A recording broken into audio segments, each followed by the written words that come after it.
wahai umat Nabi Muhammad, masyarakat Indonesia, ambil sebab. Jangan hanya doa betul itu penting, tapi ambil sebab. Jika seandainya kita ingin selesai dari virus corona, di antaranya ada vaksin sekarang, alhamdulillah, masya Allah, ada vaksinnya. Mari kita bervaksin bersama-sama. Assalamualaikum warahmatullahi wabarakatuh. Alhamdulillahi rabbil alamin. Wa bihi nasta'inu ala umuri dunya waddin.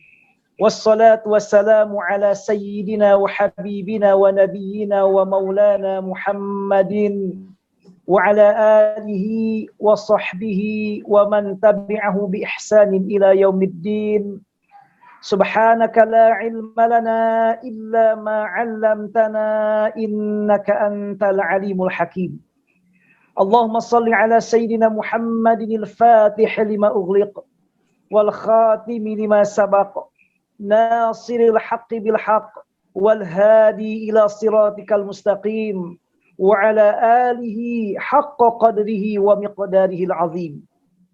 Yang berbahagia dan sama-sama kita hormati Bapak Duta Besar Republik Indonesia untuk Kerajaan Thailand, Bapak Rahmat Budiman bersama ibu dan keluarga.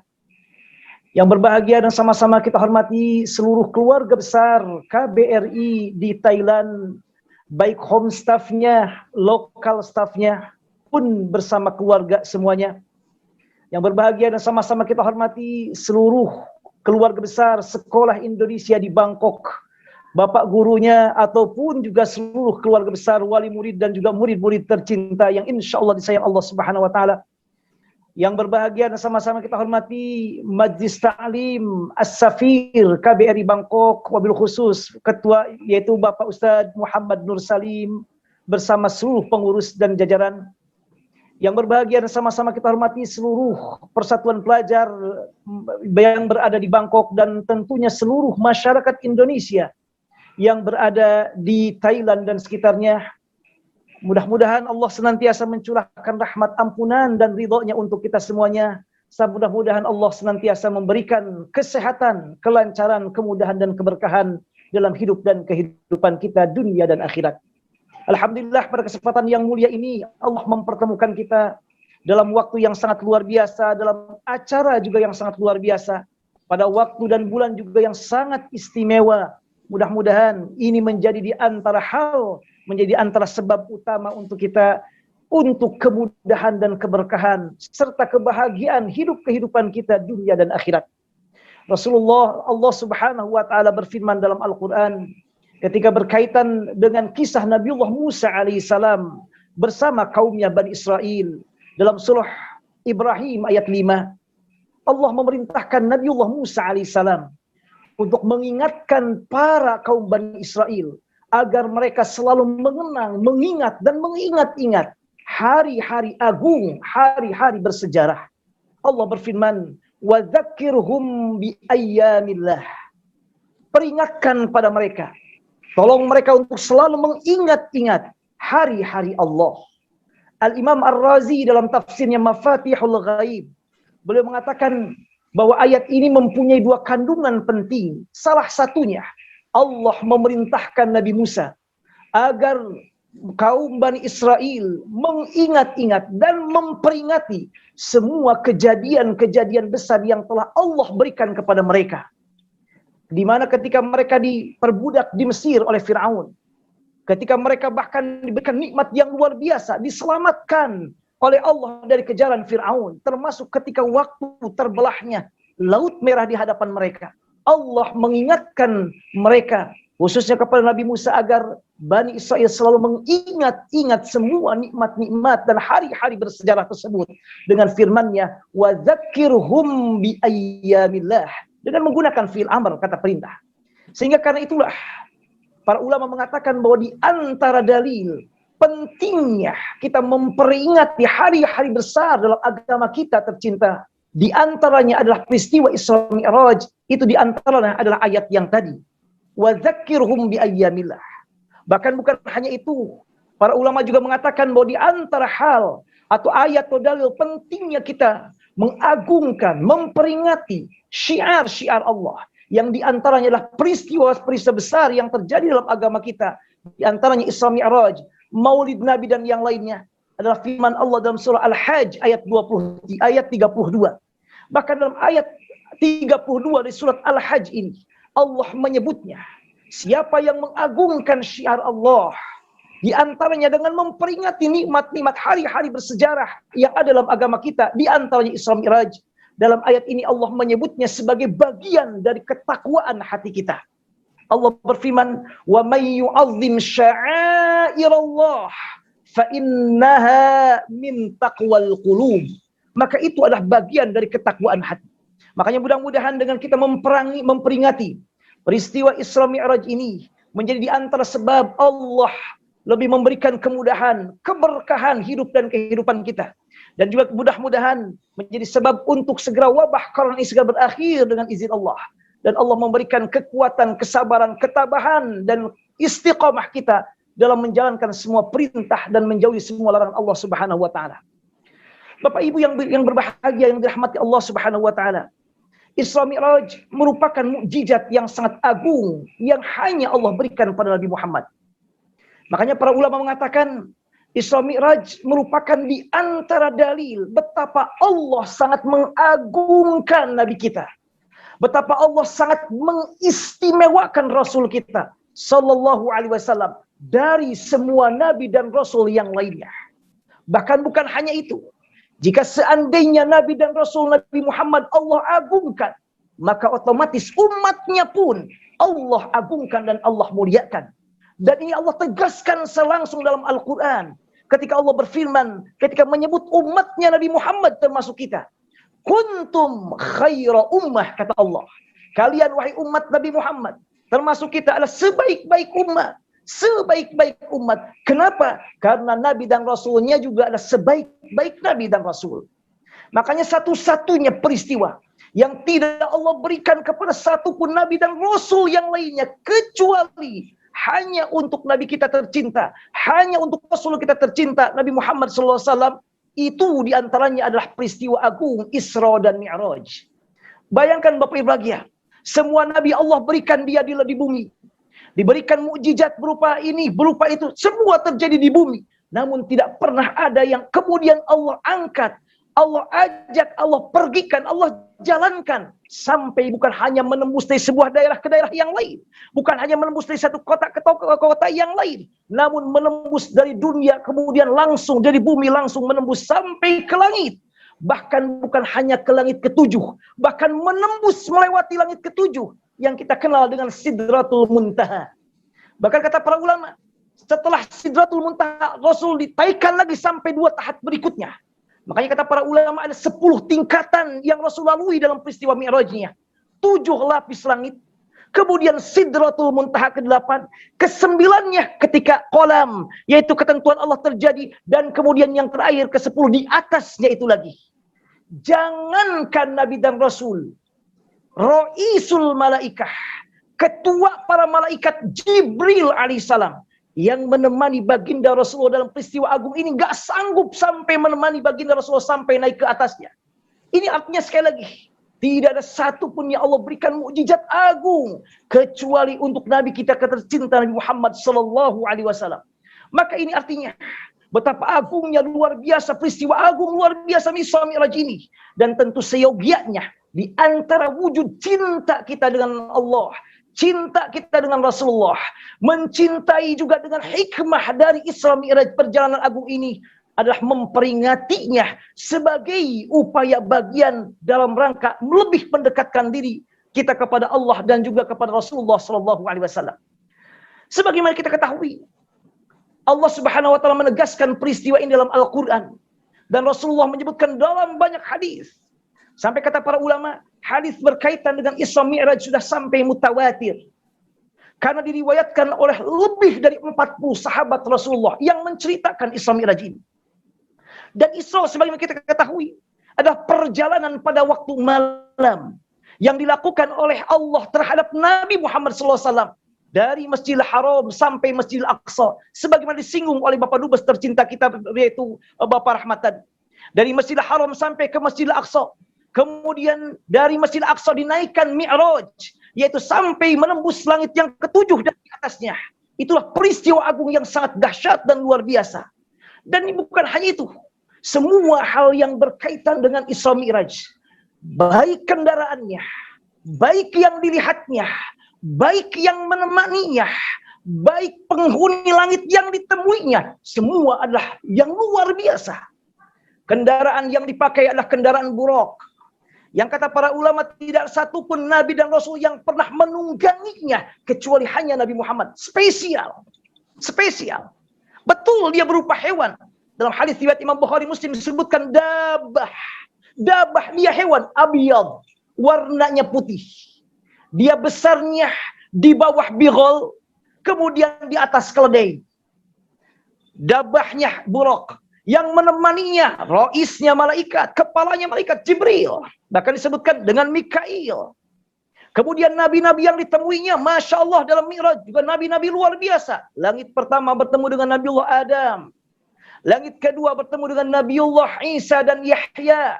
Langit ketiga bertemu dengan Nabiullah Yusuf. Langit keempat bertemu dengan Nabiullah Idris. Langit kelima bertemu dengan Nabiullah Harun. Langit keenam bertemu dengan Nabiullah Musa. Langit ketujuh bertemu dengan Nabiullah Ibrahim alaihissalam. Nabi-nabi luar biasa. Nabi-nabi luar biasa ditemui.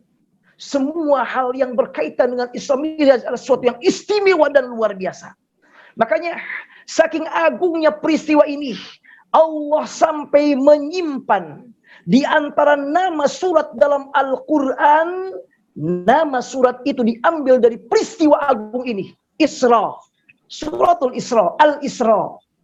Nama Al-Isra adalah untuk menyebut peristiwa Isra Mi'raj ini. Isra-nya, perjalanan dari Masjidil Haram sampai Masjidil Aqsa.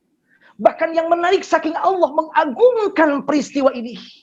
Kalau kita lihat dalam surah Al-Isra, Bapak Ibu ya, surah yang berkaitan dengan Nabiullah, peristiwa Isra Mi'raj ini Nabi Muhammad SAW, Allah menyebutkan kisah Isra itu hanya dalam ayat pertama saja. Ayat pertama saja.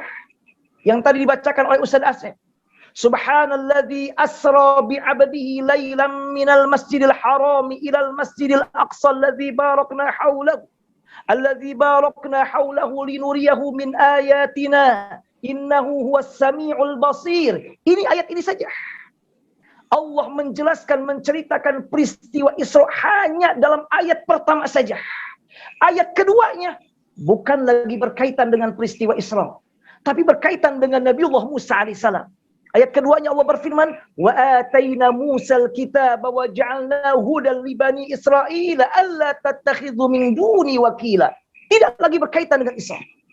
Dan yang menarik hemat Al-Fakir, kalau kita lihat ayat surat-surat dalam Al-Quran, yang nama surat itu diambil dari kisah yang ada dalam surat itu, maka surat Al-Isra lain dari yang lainnya. Apa lain dan yang lainnya? Yang pertama, umumnya kisah-kisah yang berkaitan dengan surat yang di dalamnya nama suratnya diambil dari kisah-kisah tersebut, itu disebutkan oleh Allah dalam lebih dari satu ayat. 2 ayat, 3 ayat, bahkan berayat-ayat. Berayat-ayat. Misalnya surat Al-Baqarah. Surat Al-Baqarah ini dinamakan surat Al-Baqarah karena di dalamnya ada kisah Al-Baqarah, yaitu sapi betina yang berkaitan dengan Nabiullah Musa dan Bani Israel. Allah menciptakan Al-Baqarah. Nabi Musa yang menjadi di antara sebab kenapa surat itu dikatakan Al-Baqarah, itu dalam ayat 67 sampai 74 ayat. Ayat ke-67 sampai ke-74. Artinya kurang lebih ada 7 ayat di dalamnya. 7 ayat Allah menceritakan kisah itu. Baru kemudian dinamakan surah Al-Baqarah. Surah Ali Imran. Dikatakan Ali Imran karena berkaitan dengan kisah di dalamnya tentang keluarga Imran. Allah menceritakan kisah Ali Imran yang menjadi di antara sebab kenapa surat itu dikatakan Ali Imran, itu bukan hanya dalam satu ayat. Tapi Allah sebutkan dari ayat ke-33 sampai ayat ke-37. 4 ayat. Bahkan 5 ayat dengan ayat ke-33-nya. Allah sebutkan banyak. Al-Maidah pun demikian. Hidangan dari langit. Allah jadikan nama surat Al-Maidah karena di dalamnya ada kisah Al-Maidah, di mana kaumnya Nabi Musa memohon hidangan langsung dari langit. Allah sebutkan kisah Al-Maidah dalam ayat 112 sampai 115, artinya dalam 4 ayat. Dalam 4 ayat. Surat satu-satunya yang Allah sebutkan nama surat itu dari kisah yang ada dalam surat itu. Namun diambil kisahnya dan disebutkan kisahnya hanya dalam 1 ayat. Hemat Al-Fakir itu diantaranya hanyalah surat Al-Isra ini. Allah menyebutkannya hanya dalam 1 ayat, ayat pertama. Kemudian Allah jadikan menjadi di antara nama suratnya adalah Suratul Isra. Dan ini tentu menunjukkan agungnya, mulianya peristiwa Isra dan Mi'raj ini. Bahkan bukan hanya itu. Kalau kita perhatikan surat-surat yang diambil dari kisah yang ada dalam surat itu, umumnya penyebutan kisahnya berada di tengah-tengah ayat. Umumnya di tengah-tengah ayat atau di akhir ayat. Yang jelas bukan di pertamanya surat itu. Ada di tengah-tengah surat atau di akhir surat. Yang jelas bukan di awal ayat dari surat itu. Tadi Al-Baqarah. Allah menyebutkan bukan di ayat pertamanya. Ayat pertamanya nggak ada berkaitan dengan Al-Baqarah. Alif Lam Mim Dzalikal Kitabu La Raiba Fihi Hudalil Muttaqin. Allah baru menjelaskan tentang Al-Baqarahnya pada ayat ke-67 dan sampai 74. Dalam surah Ali Imran pun demikian. Allah menjelaskan Ali Imrannya 33 sampai 37. Baru menjelaskan Al-Maidahnya pada ayat 112 sampai 115. Al-A'raf Allah baru jelaskan ayat ke-46 sampai 49. Tidak dijelaskan pada langsung ayat pertamanya kisah itu. Kecuali Al-Isra. Kecuali Al-Isra. Allah menyebutkan nama suratnya Al-Isra. Dan kisahnya Al-Isra ini Allah sebutkan langsung di ayat pertamanya. Lagi-lagi ini menunjukkan betapa agungnya, mulianya peristiwa besar ini, Isra dan Mi'raj. Artinya secara tidak langsung, Allah mengagungkan peristiwa ini. Karena Allah jalankan untuk Nabi yang agung, Nabi mulia, Nabi Muhammad SAW. Untuk umat yang Allah istimewakan, umat Nabi Muhammad SAW. Bahkan bukan hanya itu. Menurut sebagian ulama, bukan hanya Isra Mi'raj pun Allah singgung dalam Al-Quran. Yaitu diantaranya dalam surah An-Najm ayat ke-13 sampai ke-18. Menurut sebagian ulama ini juga berkaitan dengan peristiwa Mi'raj, meskipun tidak secara sharih sebagaimana peristiwa Isra. Kalau peristiwa Isra tadi jelas sekali, asra bi abdihi. Allah yang telah menjalankan hambanya dari Masjidil Haram sampai Masjidil Aqsa. Jelas. Namun Mi'raj tidak secara jelas, secara isyarat. Namun juga disebutkan oleh Allah dalam surah An-Najm menurut sebagian ulama. Yaitu ketika Allah berfirman, وَلَقَدْ رَآهُ نَزْلَةً أُخْرَى عِنْدَ سِدْرَةِ الْمُنْتَهَى عِنْدَهَا جَنَّةُ الْمَأْوَى إِذْ يَغْشَى السِّدْرَةَ مَا يَغْشَى مَا زَاغَ الْبَصَرُ وَمَا طَغَى لَقَدْ رَآ مِنْ آيَاتِ رَبِّهِ الْكُبْرَى. Ini artinya bahwa sekali lagi tidak semata-mata menjelaskan peristiwa Isra Mi'raj dalam 2 ayat, dalam 2 surat yang agung luar biasa. Terlebih Isra yang sangat jelas disebutkan oleh Allah dalam ayat pertama. Bahkan dijadikan di antara nama surat dalam Quran, kecuali menunjukkan agungnya peristiwa ini. Lalu pertanyaannya apa di antara hikmah yang dapat kita petik? Masya Allah. Orang tua kita dan guru kita bersama-sama Bapak Dubes yang berbahagia. Masya Allah. Bapak Rahmat Budiman telah menjelaskan makna yang sangat luar biasa, dalam dan sangat dahsyat tadi. Insya Allah mudah-mudahan kita amalkan bersama. Dahsyat luar biasa. Tentang betapa luar biasanya di antara hikmah terpenting dari Isra Mi'raj.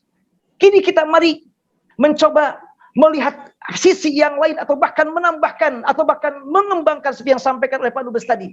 Tentang apa di antara hikmah dari adanya peristiwa Isra Mi'raj ini. Khususnya berkaitan dengan keadaan kita saat ini. Tentu peristiwa atau hikmah daripada Isra ini sangat banyak sekali. Sangat banyak sekali. Dapat dilihat dari berbagai sisi insya Allah. Dan semuanya Masya Allah luar biasa. Setiap memandang dari ayat Isra Mi'raj, dari kejadian Isra Mi'raj, maka akan melahirkan mutiara-mutiara hikmah yang agung dan luar biasa. Dalam dan untuk diterapkan dalam kehidupan sehari-hari.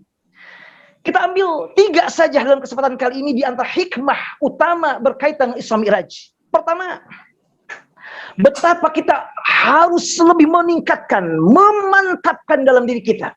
Yang insya Allah saya yakin kita sudah mantap. Namun kita lebih mantapkan lagi. Kita tajdid ubil untuk lebih memantapkan bahwasannya Allah Maha berkuasa. Allah Maha segalanya. Sehingga keimanan kita kepada Allah dan kepada semua aturan-aturannya makin terus berkembang, naik dan naik dan naik. Bayangkan Bapak Ibu bahagia, bagaimana Allah hendak mengatakan kepada kita, wahai manusia, ingat, sehebat apapun Anda, seluar biasa apapun Anda, siapapun kita, namun tetap kita terbatas. Kemampuan kita terbatas. Kemampuan kita terbatas. Saya hebat, ya, tapi tidak ada yang lebih hebat dari itu. Saya luar biasa, namun ada yang lebih luar biasa dari itu. Bahkan bukan hanya lebih luar biasa, tapi dialah yang memberikan keluar biasaan kepada kita, yaitu Allah. Allah subhanahu wa ta'ala. Ingat hadirin yang berbahagia, dengan peristiwa Isra Mi'raj Allah menghendaki di antara kita agar lebih mantapkan ikatan kita, hubungan kita dengan Allah. Allah Maha berkuasa, apapun jika Allah mau, apapun bagi Allah mudah. Menjalankan seorang hamba dhaif, manusia yaitu Rasulullah SAW dari Mekah ke Palestina. Dari Palestina langsung naik ke langit, tembus dan melebihi langit ke-7. Hanya menurut para ulama kurang dari 4 jam saja. Kurang dari 4 jam saja. Makanya Allah dalam Al-Quran menarik sekali. Ketika berbicara tentang peristiwa Isra, Allah menggunakan kata lailan, bukan lailatan. Subhanalladzi asra bi'abdihi lailan, bukan lailatan. Menurut para ulama, bahwasanya kata lailah, kalau menggunakan lailah, artinya 1 malam penuh. Tapi menggunakan kata lailan, artinya sebagian malam. Bahkan Allah juga menggunakan nakirah, lailan dengan tanwin. Tidak menggunakan al-laila, tidak menggunakan ma'rifah. Dan nakirah menunjukkan taklil sedikit. Artinya bahwa Allah menjalankan Nabi Muhammad dari Mekah ke Palestina, dari Palestina naik sampai menembus langit ke-7 dan di atasnya. Itu hanya dalam sebagian malam saja, dalam waktu sedikit yang menurut para ulama kurang dari 3 jam. Karena Nabi Muhammad diberangkatkan setelah tengah malam, sudah sampai ke Mekah lagi sebelum subuh tiba.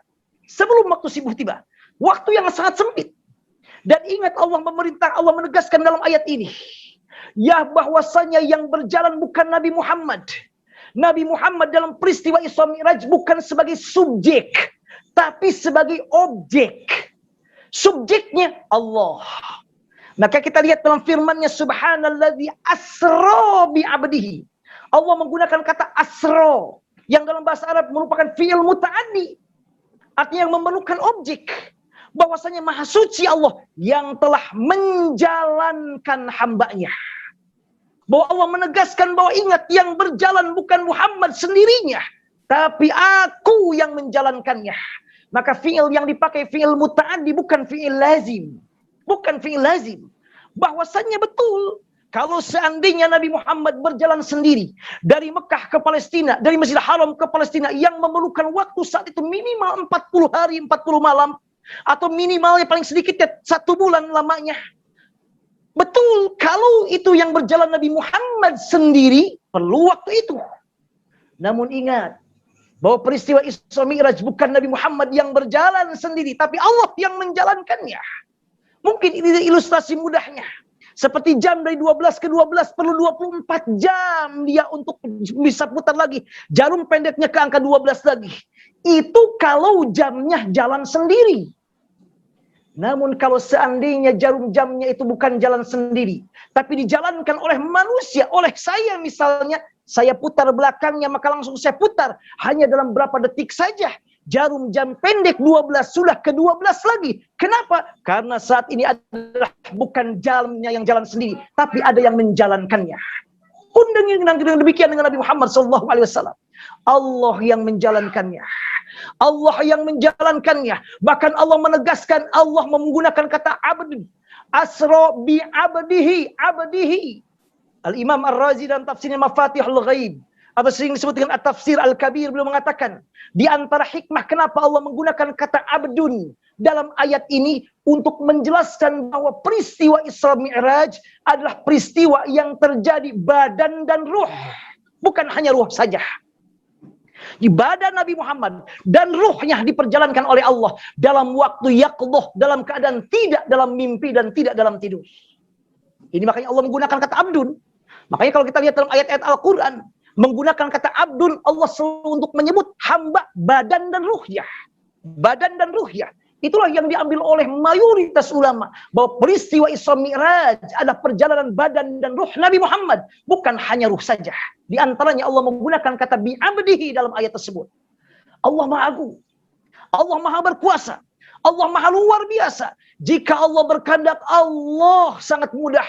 Sangat mudah apapun yang Allah hendaki. Dan Allah menegaskan kembali betapa di antara hikmah utama, bahwa di antara adanya Isra Mi'raj agar ikatan kita dengan Allah makin dekat, sebagai disampaikan oleh Bapak Dubes tadi, yaitu horizontalnya kita makin mantap dengan Allah Subhanahu wa taala.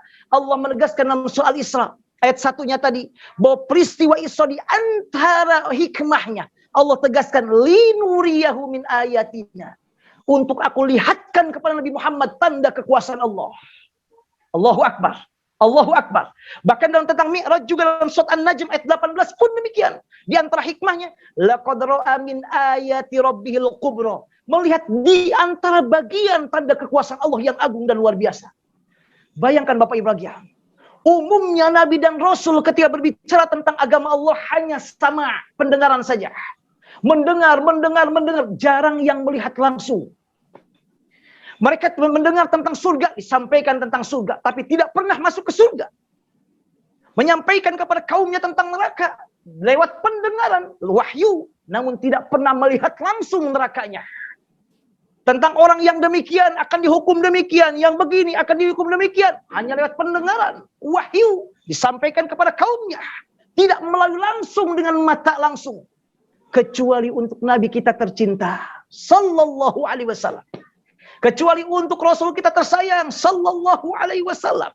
Allah menyampaikan kepada Nabi Muhammad bukan hanya lewat sama pendengaran wahyu, tapi Allah langsung memperlihatkan kepada Nabi Muhammad. Wahai Nabi Muhammad, tuh lihat. Itu akibatnya orang yang senantiasa lidahnya tidak dijaga, selalu menyebarkan berita hoax, berita yang tidak dibenarkan, menimbulkan fitnah dan kegalauan. Tuh, lidahnya menjulur, dipotong sampai habis, panjang lagi. Rasul melihat langsung. Enggak hanya mendengar, melihat langsung. Rasul juga melihat orang-orang yang dia bertanam hari itu, kemudian memanen hari itu juga. Balasan orang-orang yang luar biasa berjihad di jalan Allah, dengan hartanya, dengan dirinya, dengan waktu dan yang lainnya. Rasul melihat langsung. Bahkan Nabi Muhammad diperlihatkan juga sungai Nil dan sungai Efrat. Hadis sahih riwayat Imam Bukhari Muslim. Betapa agungnya sampai dikatakan Jibril, ini sungai apa? Ini Nil dan Efrat. Di sungai surga yang Allah berikan untuk penghuni bumi. Rasul melihatnya langsung. Bahkan bukan hanya itu, Rasul melihat juga surga, mencium aroma surga yang luar biasa, aroma masyitoh, mencium bau neraka. Bahkan bukan hanya itu, Nabi Muhammad bahkan masuk dan berkeliling di surga dan tidak diberikan pada yang lainnya.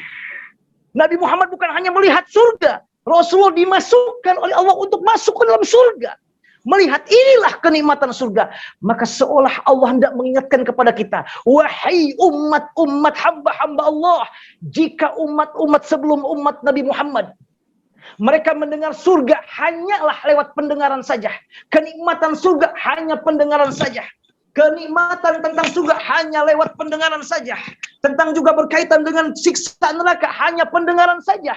Namun tidak demikian dengan umat Nabi Muhammad SAW. Umat Nabi Muhammad melihat langsung surga, melihat langsung neraka, melihat langsung balasan yang Allah berikan pada orang yang baik dan hukuman bagi orang yang jahat melalui pandangan baginda Rasulullah SAW. Makanya Allah melihat dalam ayat Al-Quran Al-Isra menggunakan kata apa Bapak Ibu? Linuriyahu. Untuk aku perlihatkan kepadamu. Untuk kami perlihatkan kepadanya Nabi Muhammad. Dalam ayat An-Najm juga, laqad ra'a, sungguh telah melihat. Inilah agungnya. Luar biasanya. Maka oleh karena itu, mari kita tingkatkan kekuatan kita, keterkaitan kita dengan Allah. Ingat, Masalah apa yang kita hadapi dalam hidup ini, kesulitan ekonomi, kesulitan keluarga, kesulitan masalah yang berkaitan dengan keturunan, atau hal-hal yang sifatnya yang terjadi dalam sehari-hari kita, itu belum ada apa-apanya dibandingkan dengan agungnya luar biasanya peristiwa Isra dan Mi'raj. Jika Allah begitu mudah saja menjalankan Nabi Muhammad dalam Isra dan Mi'raj sampai menaikkannya, maka apalagi Allah akan lebih mudah untuk menyelesaikan semua kesulitan hidup kita dengan catatan ikatkan kekuatan ikatan kita dengan Allah Subhanahu wa taala. Kuatkan eratan ikatan kita dengan Allah. Berdoa kepadanya.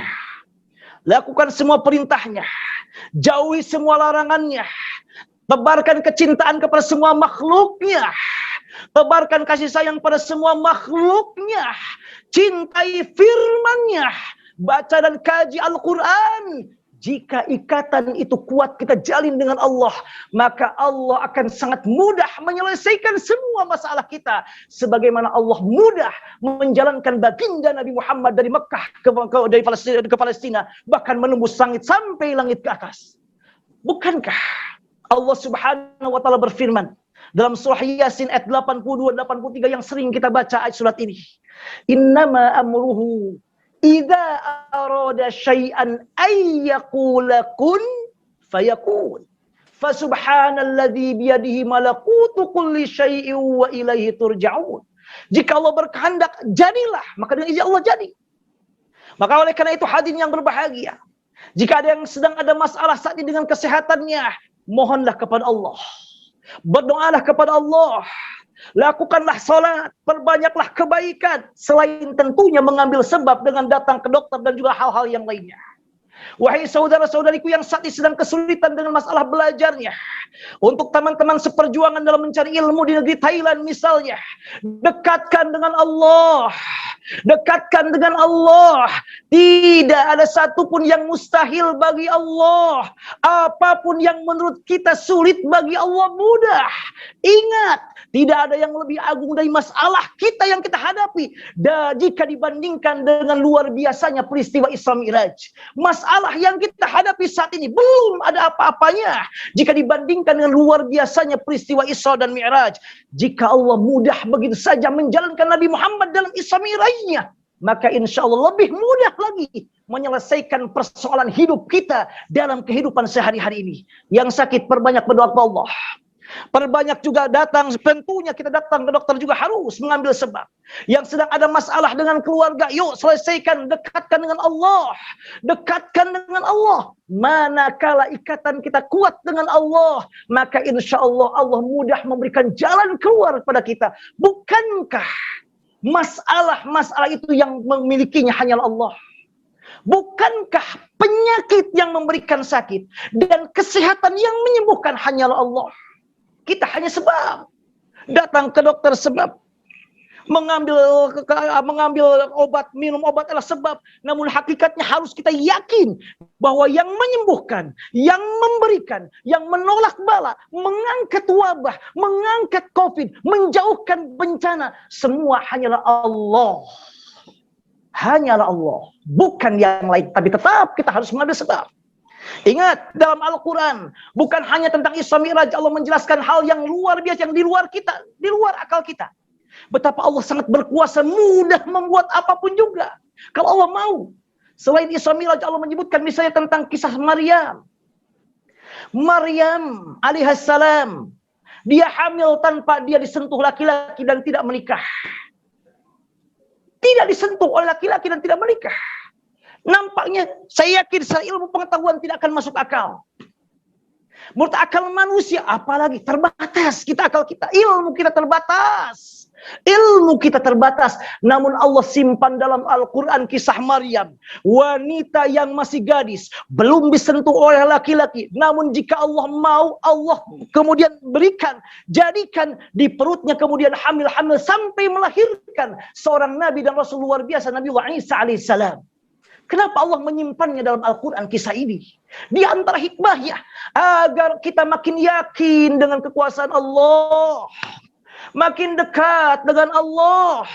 bahwa masalah apapun, seberat apapun, sebesar apapun, di luar jangkauan kita apapun, bagi Allah tidak ada yang mustahil. Bagi Allah sangat mudah. Maka lihat dalam Al-Quran ketika Allah berbicara tentang kisah Maryam dalam surah Maryam, ketika ada seorang utusan malaikat, wahai Maryam, kamu akan hamil dengan seorang bayi di perut kamu. Kemudian Maryam mengatakan, qalat anna yakunu li ghulam wa lam yamsasni bashar wa lam aku baghiya. Bagaimana aku bisa hamil? Aku ini belum disentuh oleh laki-laki dan aku bukan wanita pezina. Aku baik-baik. Bagaimana mungkin aku bisa hamil? Lalu apa kata malaikat yang menjadi utusan tadi? Kata beliau, qala kadzaliki qala rabbuki huwa alayya hayyin. Kata malaikat, firman Allah surah Maryam ayat ke-21. Demikianlah Allah mengatakan, wahai Maryam, itu ketentuan Allah. Dan ingat, huwa alayya hayyin, kata Allah, itu bagi Allah sangat mudah. Allah. Bagi Allah sangat mudah mengeluarkan bayi dari perut seorang wanita tanpa disentuh, tanpa disetrum oleh laki-laki apapun dan siapapun. Jika Allah berkehendak, kata Allah, huwa alayya hayyin, mudah. Ini di luar akal kita. Sementara masalah hidup kita sangat masuk akal dengan kita.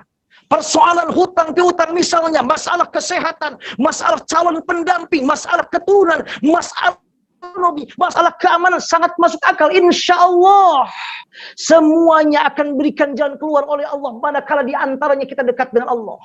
Dekat dengan Allah. Kisah Maryam Allah berikan. Pun demikian dengan kisah Nabi Zakaria. Nabi Zakaria memohon kepada Allah keturunan. Padahal saat itu istrinya sudah mandul, akhir. Mandul, seilmu kesehatan tidak mungkin punya anak. Ditambah lagi suaminya, sudah tua renta. Nabi Zakaria sudah tua. Sudah sangat tua. Yang kecil kemungkinan secara ilmu manusia, dia akan kemudian bisa memberikan, bisa menghamili istrinya. Ditambah istrinya sudah sangat mandul. Tidak mungkin punya anak. Dan ini Allah tegaskan dalam surah Maryam juga. Ketika berbicara tentang Nabi Allah Zakaria. Kemudian kata Nabi Zakaria, qala rabbi anna yakunu li ghulamun wa kanat imraati aqira wa qad balaghtu minal kibari itiyah. Wahai, bagaimana ya Allah, bagaimana mungkin aku punya anak? Istriku sudah mandul. Aku sudah tua, rambutku uban semua, udah tua, udah kakek-kakek.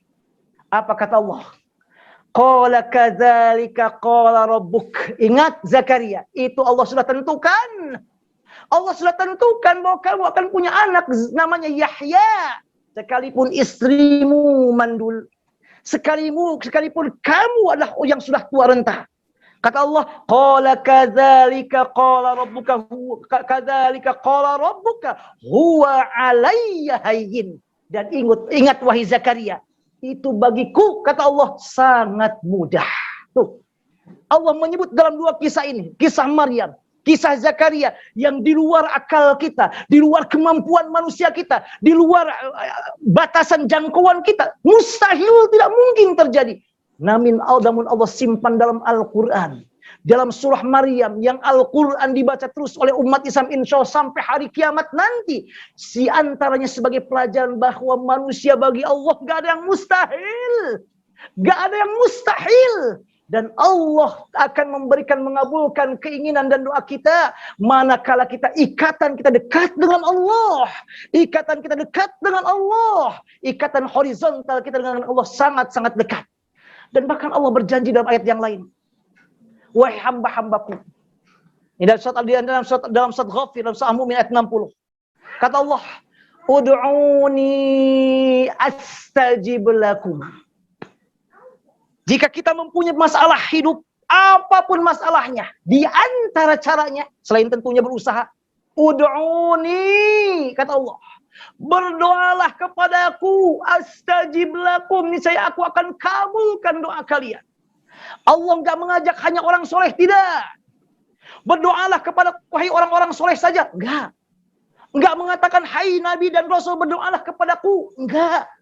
Wahai kaum laki-laki berdoalah kepadaku, niscaya aku kabulkan. Enggak, umum. Mau laki-laki mau perempuan, mau dia soleh mau dia poleh, Mau dia nabi dan rasul atau bukan, termasuk kita yang berlumur dosa. Ud'uni astajib lakum, janji Allah. Berdoalah kepada Allah, niscaya aku akan mengabulkan doa kalian. Bahkan dalam ayat yang lain dalam soal Al-Baqarah, Allah kembali mengingatkan kita, wahai hamba-hambaku, jangan putus hubungan dengan Allah. Ingat, betul Anda hebat, tapi ada yang maha hebat. Betul Anda kaya, tapi ada yang maha kaya. Betul Anda luar biasa, tapi ada yang memberikan keluar biasaan Allah. Dalam ayat yang lain Allah menyinggung kita dengan bahasa yang lebih menyentuh pada kita. Dalam Al-Baqarah ayat 186. Wa idza sa'alaka 'ibadi 'anni fa inni qarib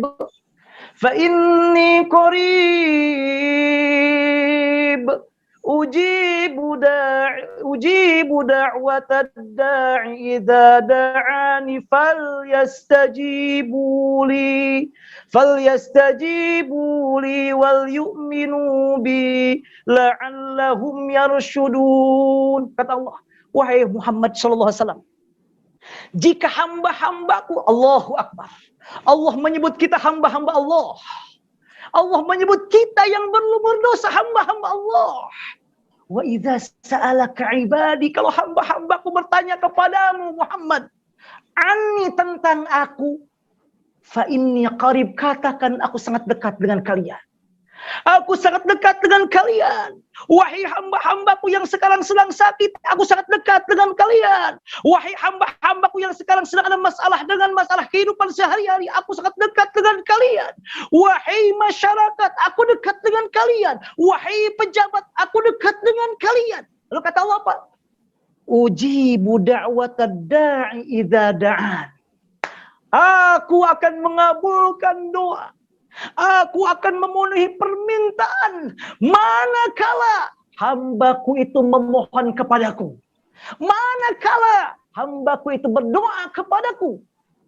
Namun tentunya kalau kita tidak pernah berdoa, tidak pernah menengadahkan tangan kita kepada Allah, tidak pernah menyebutkan ya Allah, Allahumma, Allahumma, makanya tidak Allah berikan atau belum Allah berikan, maka berdoalah. Allah tegaskan, kalau hamba-hambaku bertanya kepadaku, kalau masyarakat Indonesia yang berada di Thailand bertanya kepadamu wahai Muhammad tentang aku, katakan wahai masyarakat Indonesia di Bangkok, wahai masyarakat Indonesia di Thailand, wahai masyarakat Indonesia dimanapun berada, aku sangat dekat dengan kalian.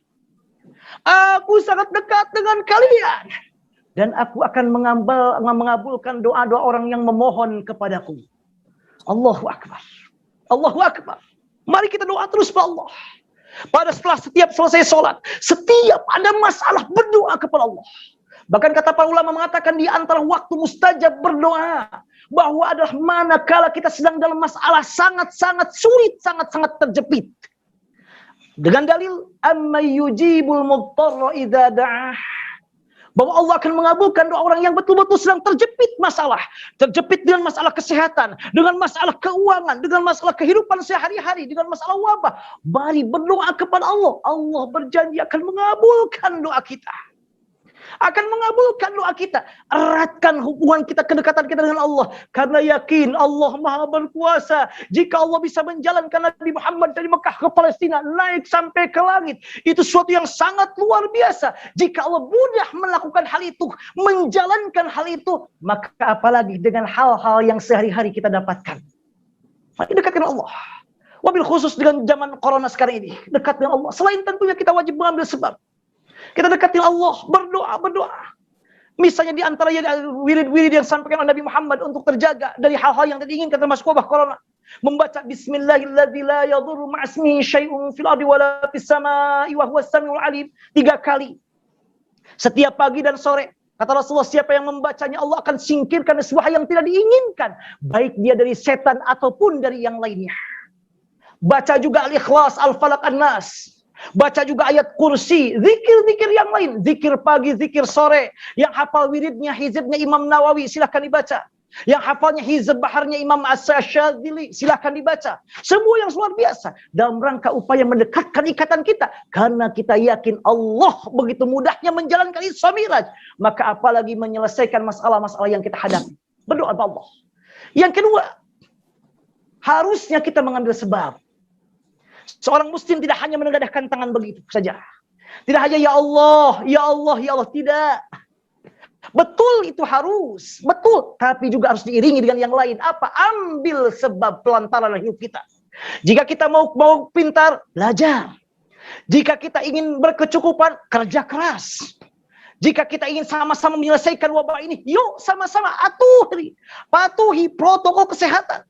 Sebagai disampaikan oleh Bapak Presiden, juga oleh pemerintahan yang berada baik di tempat tinggal kita atau di negara Indonesia kita tercinta. Patuhi. Agar kita selesai. Nggak cukup dan ya Allah, kemudian udah saya tawakal aja. Nggak bisa. Nggak bisa. Betul berdoa penting, tapi mengambil sebab juga penting. Dan ini dapat diambil di antara hikmah Isra Mi'raj. Wajibnya kita mengambil sebab ini. Kenapa demikian? Nabi Muhammad SAW dalam Isra Mi'raj, Allah jalankan lewat apa? Lewat hewan namanya buraq. Padahal Allah sangat mudah saja.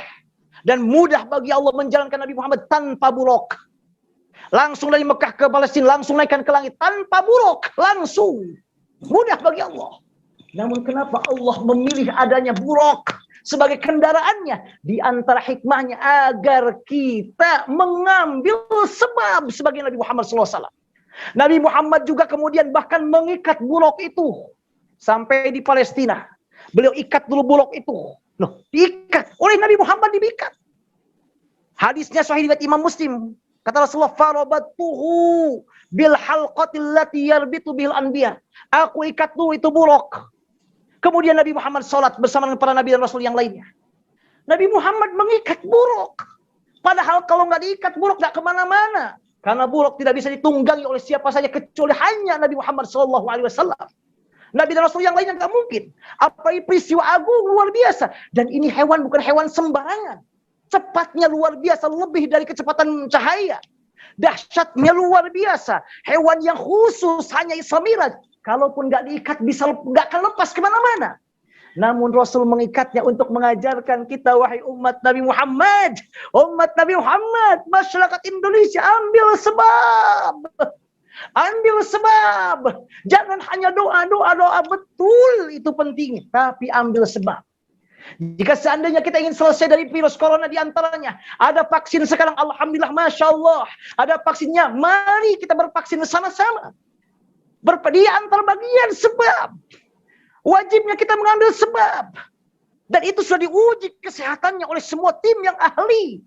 Tim yang luar biasa. Jika seandainya kita tidak mau divaksin, padahal jelas itu vaksin, maka itu artinya telah gagal dalam memahami di antara hikmah dari Isra Mi'raj. Kan di antara hikmah terbesar Isra Mi'raj, kita wajib mengambil sebab. Patuhi protokol kesehatan. Bahkan Rasulullah dalam hadis Sahih Bukhari mengatakan, wahai kaumku, kalau seandainya kalian berada di sebuah negara, daerah yang ada wabah, jangan keluar ke tempat yang lain. Maksudnya apa? Agar tidak menyebar ke yang lainnya. Bahkan dalam hadis yang lain, siapa yang ditimpa berada di sebuah daerah, dan hadis riwayat Imam Bukhari, kemudian di daerah tersebut ada wabah, lalu dia berdiam diri di rumahnya, muhtasiban, mengharapkan pahala dari Allah, diam di rumahnya, mengadakan isolasi mandiri, tidak mau keluar karena khawatir menyebarkan virus kepada orang lain, maka kata Rasulullah SAW, orang tersebut pahalanya seorang yang syahid di jalan Allah. Syahid di jalan Allah. Rasulullah SAW menegaskan demikian, betapa luar biasanya, pentingnya dan harusnya kita mengambil sebab, terlebih pada zaman sekarang. Kata Rasulullah, hadis riwayat Imam Bukhari, laisa min ahadin yaqau ta'unu fayamkuthu fi baladihi sabiran muhtasiban. Tidak ada satu orang pun yang daerah itu ditimpa ta'un, wabah seperti sekarang corona ini. Fayamkuthu fi baladihi, kemudian dia tinggal di negerinya, enggak keluar. Kenapa? Karena takut menyebarkan ke orang lain atau mematuhi peraturan pemerintah.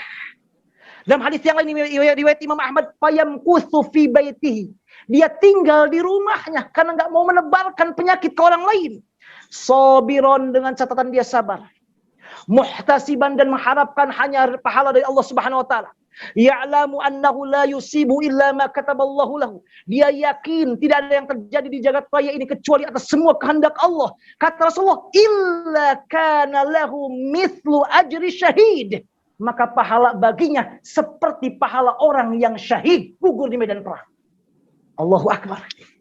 Allahu Akbar. Allahu Akbar. Ini luar biasa. Kabar luar biasa. Dalam rangka mengambil sebab, ini adalah istimewa, hadiah yang luar biasa. Gugur syahid di medan perang, Bapak Ibu bahagia, tidak mesti mengangkat senjata. Gak usah, gak perlu. Apalagi zaman sekarang, apa yang kita angkat senjatanya kepada melawan siapa? Melawan siapa? Gak ada. Yang justru di hadapan pahala syahid, Rasul memberikan keringan kepada kita. Khusus zaman sekarang, apa? Patuhi protokol kesehatan. Jaga jarak. Yang sudah terkena, tolong di rumah, jangan kemana-mana. Atau yang keluar, tolong dijaga kemana-mananya. Dengan maskernya dan yang lainnya. Jika kita pegang dan kita lakukan dengan kesabaran dan harapan pahala dari Allah, yakin tidak ada yang terjadi kecuali semua atas kehendak Allah. Kata Rasulullah, maka bagi kita pahala syahid di medan perang. Hadis sahih riwayat Imam Bukhari. Ambil sebab. Ambil sebab. Ini sesuatu yang sangat penting dalam hidup kita. Ambil sebab. Rasul mengikat bulak. Makanya sampai sekarang Bapak Ibu bahagia, kalau berangkat ke Masjid Al-Aqsa, saya yakin Bapak Ibu bahagia sudah berangkat ke sana. Ada masjid di sana, Masjid Bulak namanya. Tempat di mana Nabi Muhammad mengikat, yaitu bulak tersebut. Yang sekarang menjadi di antara bagian dari tembok tatapannya orang-orang Yahudi. Ambil sebab. Kemudian yang berikutnya, contoh betapa Nabi Muhammad mengambil sebab, mengajarkan kita mengambil sebab. Nabi Muhammad kemudian naik ketemu Nabi Adam dulu. Terus nabi-nabi. Yang lebih menarik lagi ketika Allah memerintahkan 50 kali sholat. Nabi Muhammad istisyar. Konsultasi dengan siapa? Nabi Musa alaihissalam. Bayangkan Nabi Muhammad bolak-baliknya. Dari 50 dikurangi 5 jadi 45. Balik lagi. Kata Nabi Musa, minta lagi keringanan. Sampai 40. Sampai akhirnya tinggal 5. Berapa kali Nabi Muhammad bolak-baliknya. Padahal tentu Allah Maha mengetahui. Allah bisa udah 5, udah beres. Namun Allah enggak demikian. Membiarkan Nabi Muhammad mengambil sebab. Mengambil sebab. Sana bolak-balik kepada Nabi Musa. Sana berangkat ke Nabi Musa. Istisyar. Minta konsultasi tentang 50 ini. Sampai bolak-bolak. Yang tadinya 50. Dikurangi 5. Tinggal 45. Jadi 40. Jadi 35. Jadi 30. Terus sampai tinggal 5. Usaha yang maksimal. Usaha yang optimal. Dialah dicontohkan oleh Nabi kita Muhammad SAW dalam peristiwa Mi'rajnya. Artinya sekali lagi, wajib kita mengambil sebab. Hadi yang berbahagia, ambil sebab. Ingat Allah menyebutkan dalam Al-Quran, Nabi Nuh. Nabi Nuh alaihissalam ketika Allah menghancurkan kaum yang ingkar dan jahat. Allah bisa saja langsung hancurkan Nabi Nuh, selamatkan di atas gunung misalnya. Mudah bagi Allah. Namun ketika Allah ingin mengajarkan kita perlunya kita mengambil sebab, Nabi Nuh kemudian diperintahkan oleh Allah membuat apa? Membuat perahu. Membuat perahu. Membuat perahu di sebuah negara yang jarang kayu. Di sebuah negara yang hujan pun jarang. Makanya diketawain Nabi Nuh ketika membuat perahu. Bahkan disebutnya kayak orang gila. Membuat perahu di tengah yang jarang hujan. Segala macam. Namun Nabi Nuh mengikutinya. Taat perintah Allah. Kenapa? Ingin mengajarkan kepada kita ambil sebab. Betul Nabi Nuh adalah hamba Allah kekasihnya. Rasul Allah tercinta luar biasa. Bagi Allah mudah. Datangkan banjir, Nabi Nuh naikkan ke gunung. Diam aja di tempat. Nabi Nuh dan orang-orang beriman gak kena. Allah mudah. Namun Allah gak demikian. Ingin mengajarkan. Ambil sebab. Buatlah kemudian kapal Nabi Nuh. Kemudian Nabi Nuh berlayar sampai akhirnya dengan izin Allah selamat. Pun demikian dengan Nabi Musa alaihissalam. Ketika Nabi Musa dikejar oleh Fir'aun, sudah mentok di depannya Laut Merah. Laut Merah. Mana-mana lagi. Apa yang Allah perintahkan? Allah mudah saja begini, Musa. Atau Allah mengatakan, wahai laut, terbelah sekarang. Tanpa upaya dari Nabi Musa. Mudah bagi Allah. Namun Allah tidak menginginkan itu. Karena Allah ingin mengingatkan kita, wahai umat Islam, gak hanya cukup dengan berdoa, tapi juga ambil usaha, ambil sebab sebaik mungkin. Ingat, yang memberikan atau yang menjadikan sebab itu terwujud hanya Allah. Tapi kita wajib mengambil sebab itu. Wahai Musa, jadi sudah mentok. Apa yang Allah lakukan, perintahkan kepada Musa. Wahai Musa, ketukan, pukulkan tongkatmu itu ke laut. Allah perintahkan Musa untuk mengambil sebab dulu. Baru Allah bukakan jalan. Allah mudah sekali lagi. Tanpa demikian kemudian dilancarkan semuanya. Laut terbelah. Allah enggak menginginkan itu. Wahai Musa, pukulkan tongkat ke laut. Pukulkan tongkat ke laut. Bapak Ibu berbahagia. Tongkat dipukulkan ke laut. Jangankan laut terbelah. Gak mungkin. Membuat goyang air aja gak banyak. Ini membelah laut. Namun Nabi Musa taat kepada Allah. Dan Allah tidak mengajarkan kepada kita. Ambil sebab. Ambil sebab. Makanya Allah menegaskan tentang hal ini. Di antaranya dalam surah dalam firman Allah dalam surah Al-Mu'minun. Kata Allah Subhanahu wa taala dalam surah Asy-Syu'ara, misalnya dalam ayat ke-63, fa'auhayna ila Musa an idrib bi'asakal bahr fanfalaqa fakana kullu firqin qattawdil azim. Kami mewahyukan, wahai Musa, pukulkan tongkatmu ini ke laut. Setelah dipukulkan, maka laut terbelah menjadi gunung-gunung yang besar, yang megah. Dengan izin Allah, setelah mengambil sebab. Maka umat Islam, di antara pelajaran penting dari Isra Mi'raj, khususnya zaman sekarang, ambil sebab. Ambil sebab. Kita ingin memerangi corona sama-sama tidak cukup dengan cuitan-cuitan, apalagi menjelekkan ke sana, menyebarkan berita hoax, naudzubillah, haram. Bahkan Rasulullah, di antara hal yang dilihat oleh Nabi Muhammad SAW ketika peristiwa Isra ini adalah orang yang menjulur lidahnya. Dia guntingin terus lidahnya, terus-terusan sampai habis. Lalu panjang lagi. Ketika ditanyakan Jibril, siapakah dia? Kemudian kata Rasulullah, dikatakan itu adalah khutabaul fitnah. Para penceramah, para penyebar hoax yang tidak jelas. Para penyebar berita yang ingin mengadu domba. Memberikan berita-berita yang tidak benar. Allah berikan contoh, diperlihatkan di antara peristiwa Isra Mi'raj ini. Mari kita sama-sama dengan saling ikatan hubungan dengan Allah. Ambil sebab apa yang disampaikan oleh pemerintah, apa yang disampaikan oleh para ahli kesehatan yang lebih tahu di bidangnya, kita taati dan patuhi. Karena Allah berfirman, innallaha la yughayyiru ma biqaumin hatta yughayyiru ma bi anfusihim. Allah tidak akan mengubah satu kaum sampai kaum itu juga berusaha mengambil sebab untuk mengubah keadaan yang terjadi pada kaum itu. Yang ketiga, di antara hal penting dari yang terakhir, betapa pentingnya, atau di antara hal penting dari Isra Mi'raj ini adalah betapa agungnya Nabi kita tercinta dan betapa pentingnya kita menebarkan Islam yang penuh kasih sayang. Islam yang damai, Islam yang tenang, Islam yang tentram, sejuk menyejukkan, tenang menenangkan, tentram menenteramkan. Loh, kenapa demikian? Ya, dalam peristiwa agung Isra Mi'raj pun demikian. Nampak di antaranya yang pertama, sebagaimana hadis riwayat Imam Bukhari Muslim, ketika Nabi Muhammad sebelum berangkat Rasulullah dicuci dulu hati beliau, dada beliau dicuci dulu dengan air Zam-Zam. Artinya hendak mengatakan bahwa kita seorang muslim harus bersih hati kita.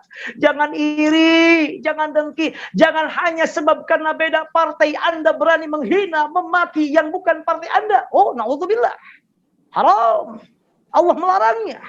Itu hatinya tidak bersih. Maka dalam peristiwa Isra Mi'raj, bersihkan hati kita setiap saat. Cuci dengan air yang paling baik. Air Zam-Zam. Cuci hati kita dengan nasihat yang paling utama, Al-Quran dan Sunnah, dan juga disampaikan oleh para ulama yang mutabarin. Cuci setiap saat, bersihkan. Seorang muslim adalah orang yang harus hatinya bersih, memiliki hati yang bersih. Dan ingat, Allah menegaskan pada kita, mewanti-wanti kepada kita, la yaskhar qaumun min qaum. Wahai orang yang beriman, kata Allah dalam surah Al-Hujurat, jangan sampai kalian saling menghina satu kaum dari kaum yang lain. Hanya karena beda pandangan masalah politik. Karena hanya beda masalah partai. Karena hanya masalah berbeda pendapat. Anda menghina si A, menghina si B, mencaci si B, mencaci si C. Allah melarangnya, la yaskhar qaumun min qaum. Lalu kata Allah, asa ayyakunu khairam minhum. Boleh jadi orang yang kamu hina itu, boleh jadi orang yang kamu caci itu, boleh jadi orang yang kamu benci dan tebarkan kebencian kepadanya itu, boleh jadi dia lebih baik di hadapan Allah daripada kita yang menghina dan mencacinya.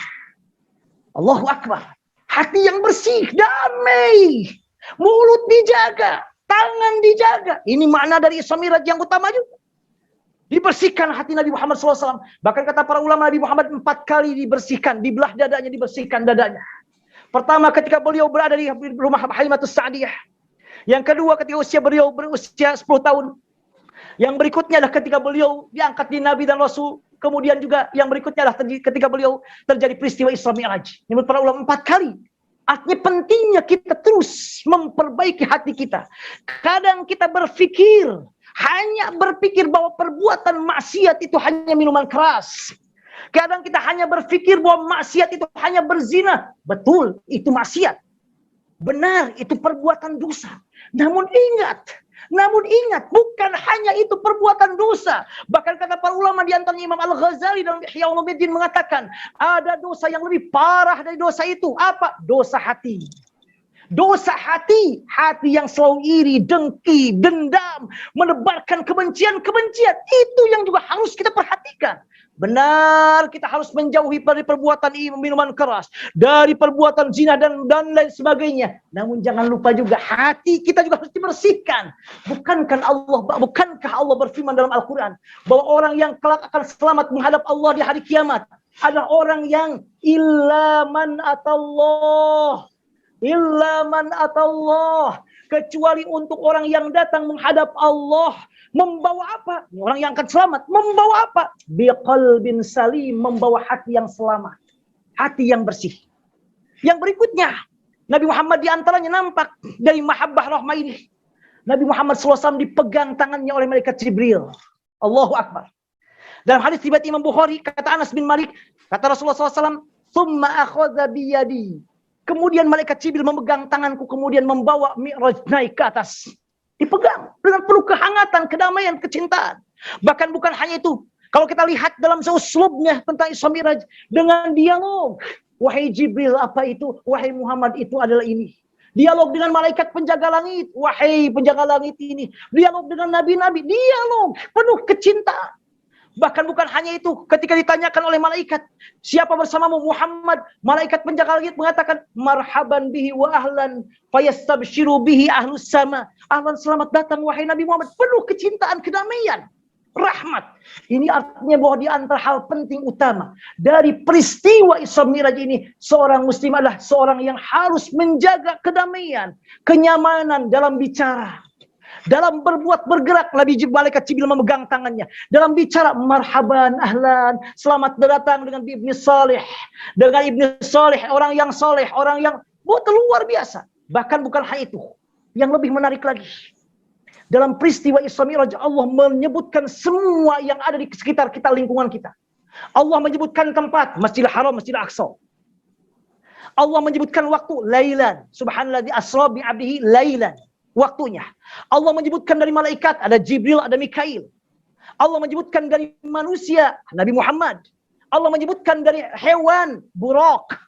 Allah juga menyebutkan di antara yang dilihat Nabi Muhammad, alam lingkungan, sungai. Artinya dalam peristiwa Isra Mi'raj berkumpul sebuah hal yang lingkup dengan manusia. Ada malaikat perannya di sana. Ada manusia, ada waktu, ada tempat, ada hewan, bahkan ada lingkungan. Apa maksudnya? Di antaranya agar kita manusia mesti menjaga hubungan dengan semua itu. Menjaga hubungan dengan alam, dengan sungai, dengan lingkungan, dengan hewan, dengan malaikat, dengan manusia, dengan hamba, dengan semuanya. Menjaga sebaik mungkin. Dan itu di antara hal yang ditekankan betapa agama kita yang menjadi ciri khas umat kita Nabi Muhammad SAW, risalah yang dibawa Nabi Muhammad. Wa ma arsalnaka illa rahmatan lil alamin. Bayangkan bahagia. Allah sampai menyebutkan dalam Al-Quran berkaitan hal ini. Penting kita menebarkan kasih sayang umat Islam. Ingat masalah akidah hak prerogatif Allah. Jangankan kita nggak bisa mengubah keyakinan seseorang. Hanya mendoakan, berikan hidayah, itu aja. Jangankan kita, Nabi Muhammad aja nggak bisa memberikan hidayah kepada orang yang dicintainya. Allah berfirman, innaka la tahdi man ahbabta, walakinallaha yahdi man yasha. Wahai Nabi Muhammad, kamu nggak bisa memberikan hidayah, nggak bisa mengajak dia masuk Islam karena keinginanmu. Karena yang memberikan hidayah Islam bukan manusia, tapi yang menciptakan manusia, yaitu Allah Subhanahu Wa Taala. Kita hanya mendoakan. Maka karena itu tidak bisa kita memaksakan kehendak pada orang lain. Justru sebaliknya agama kita memerintahkan, baik dalam ayat Al-Quran atau dalam sunnah yang banyak, agar kita menebarkan kasih sayang ini. Bukan hanya ikatan sesama muslim, tapi kepada semua makhluk Allah, mau dia muslim, mau dia non-muslim. Bahkan sekalipun dia mau lingkungan, sungai, atau bahkan hewan atau yang lainnya. Tebarkan kedamaian kepada mereka. Tebarkan kecintaan kepada mereka. Ingat Allah dalam Al-Quran, surah Al-Baqarah mengatakan, di antara perintah Allah kepada kita, wa qulu linnasi husna. Wa qulu linnasi husna. Berkatalah kepada manusia. Allah mengatakan linnas, manusia. Bukan mengatakan wa qulu lil muslimin. Berkata kepada orang yang muslim yang baik, enggak. Allah mengatakan berkata yang baik kepada manusia. agamanya dia muslim atau non-muslim.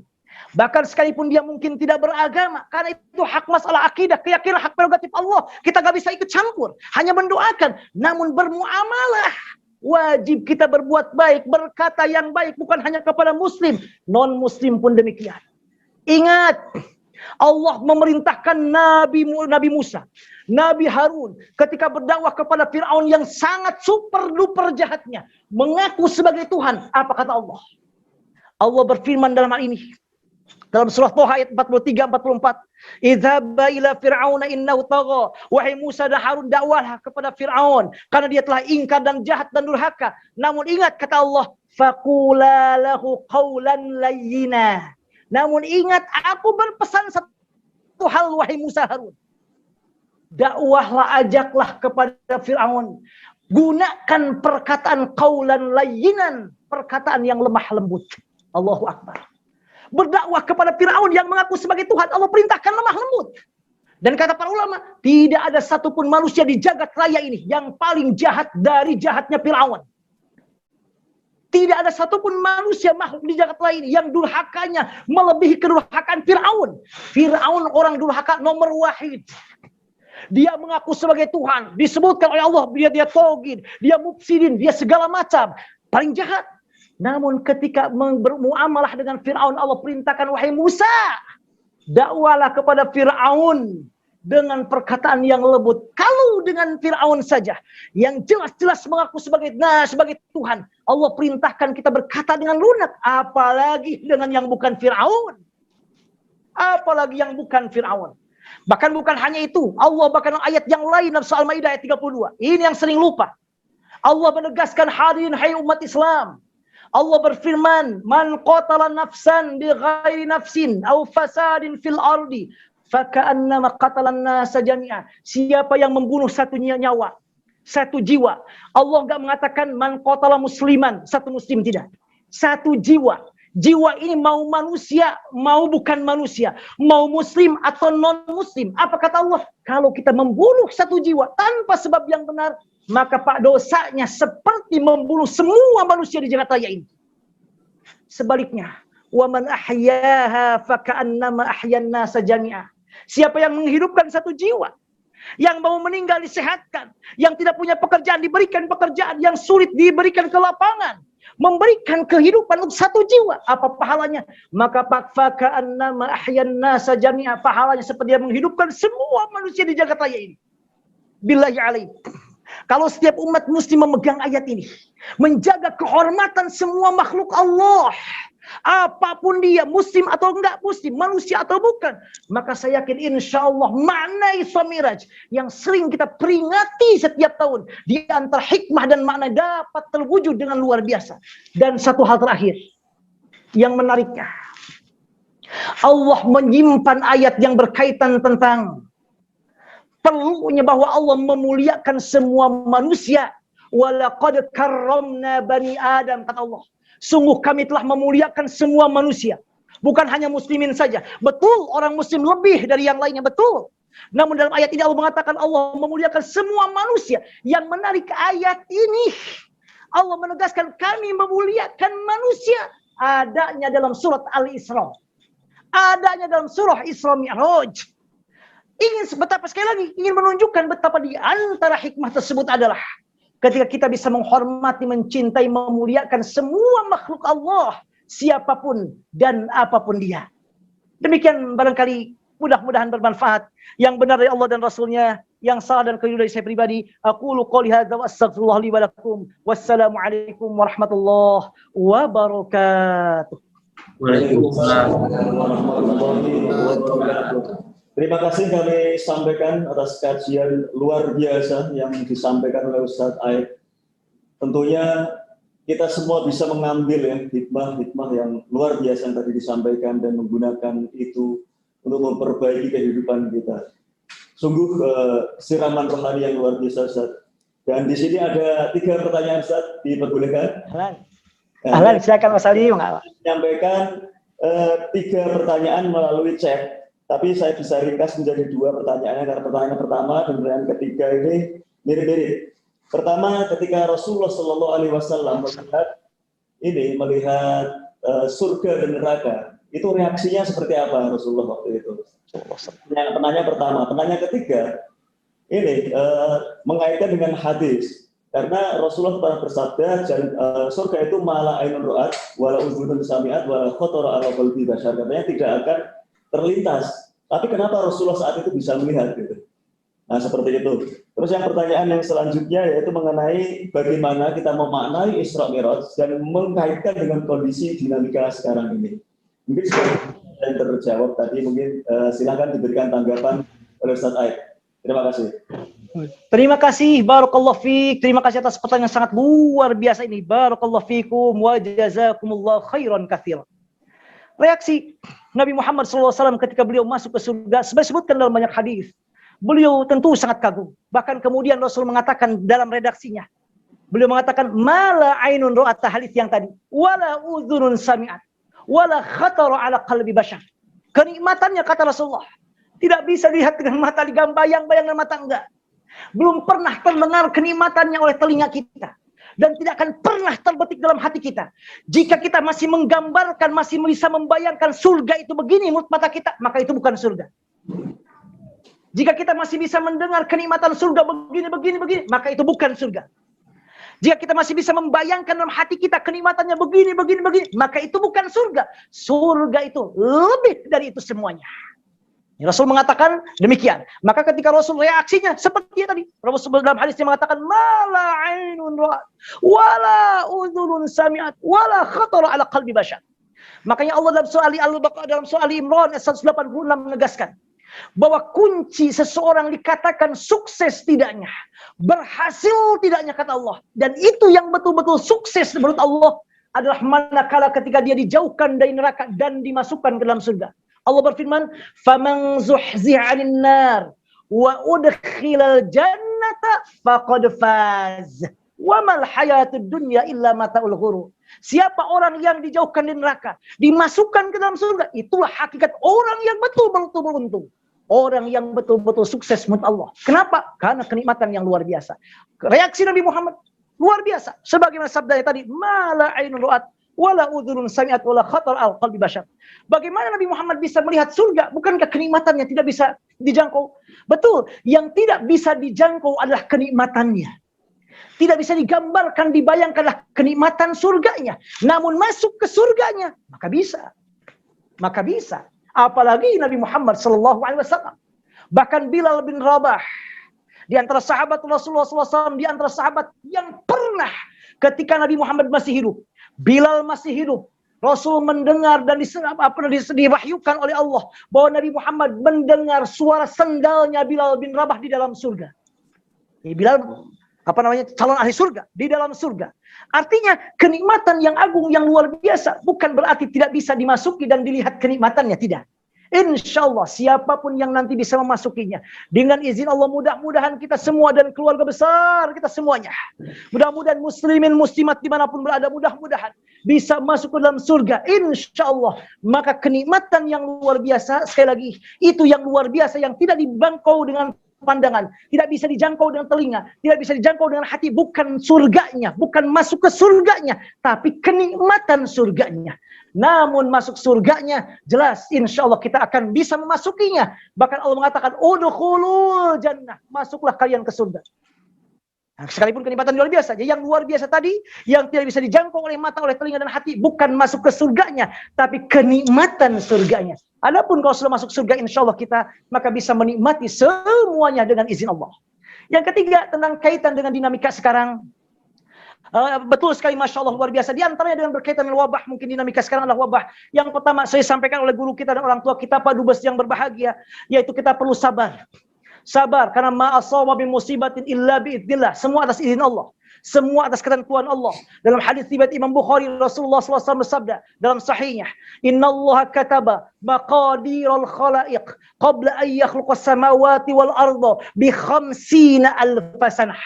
Allah telah menentukan semua hal yang akan terjadi dengan makhluknya, yang akan terjadi dengan si A, si B, dengan bumi, dengan alam, termasuk wabah corona sekarang ini. Sudah Allah tentukan, sudah Allah tulis. Berapa lamanya kata Rasulullah? Bi 50,000 sanah.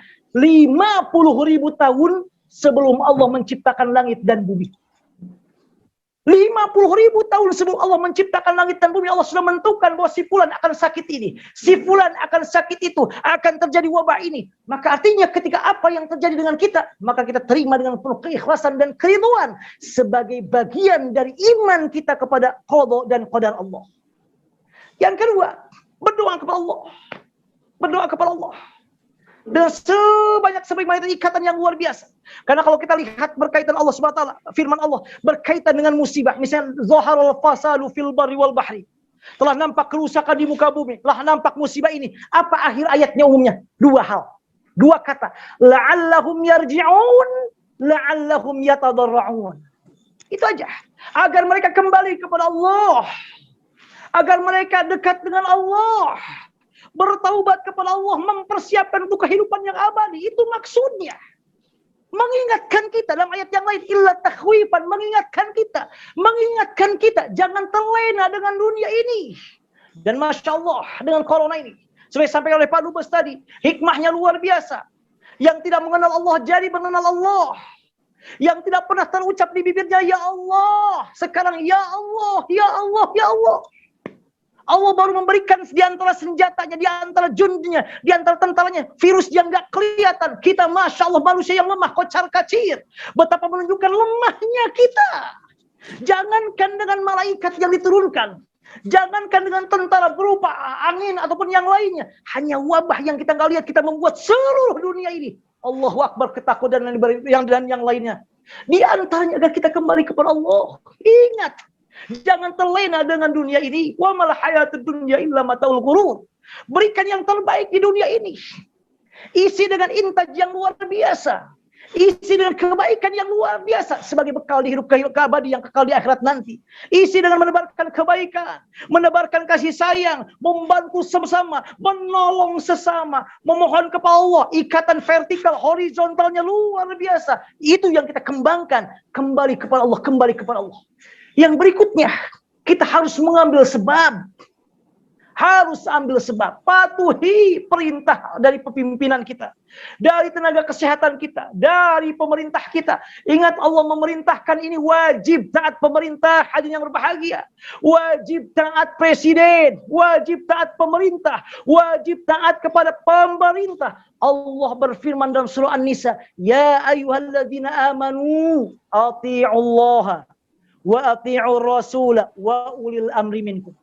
Taatlah hai orang yang beriman. Taatlah kepada siapa yang pertama? Allah.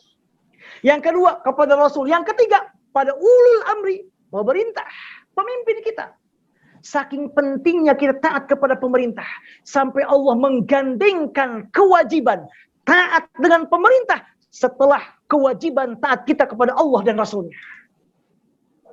Taati. Karena mengambil sebab sangat penting. Nabi Muhammad tadi dengan buruknya. Nabi Muhammad ditemani dengan Jibrilnya. Bolak-baliknya kepada Nabi Musa. Sebab, agar kita ngambil sebab. Hanya yang berbahagia. Tidak bisa demikian. Dia cukup dengan berdoa. Enggak, apalagi enggak peduli. Enggak, saya masih segar, masih kuat. Oke. Tapi masalahnya dalam agama kita enggak hanya cukup agar kita terjauh dari madarat. Agar kita terjauh dari penyakit. Enggak. Tapi juga menyelamatkan orang lain dari penyakit. Menyelamatkan orang lain tertular dari penyakit kita. Rasul mengatakan la darara wala dirar.